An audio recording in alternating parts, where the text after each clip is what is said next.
দিনের গভীর জ্ঞান অর্জন করার উপায়সমূহগুলো কি জানালে উপকৃত হব? দিনের গভীর জ্ঞান অর্জন করতে হলে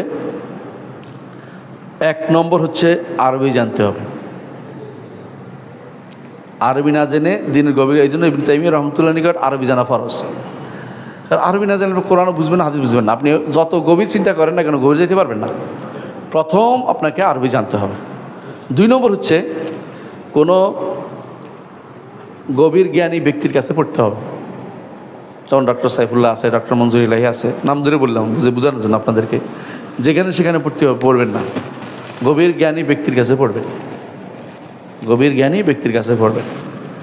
তো এদের কাছে পড়বেন, দিনের জ্ঞান অর্জন করার একটা ওনার কাছে পড়তে হবে। 3 নম্বর হচ্ছে মতন পড়বেন। মতন বুঝেন?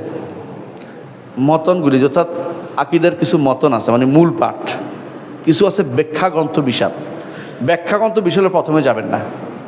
প্রথমে ছোটো ছোটো বই পড়বেন, মুখস্থ করবেন, তারপরে এগুলির ব্যাখ্যা গ্রন্থের দিকে যাবেন। আগে ছোটো ছোটো প্রত্যেকটা বিষয়ে ছোট বই থেকে শুরু করবেন। এই ব্যাপারে আমার একটা আলোচনা আছে, আপনারা নেটে পাবেন।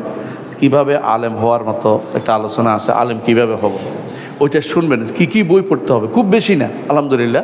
এই বইগুলো পড়ে ফেললে ইনশাল্লাহ আপনি এলমে দিনের সঠিক চর্চা থাকতে পারবেন।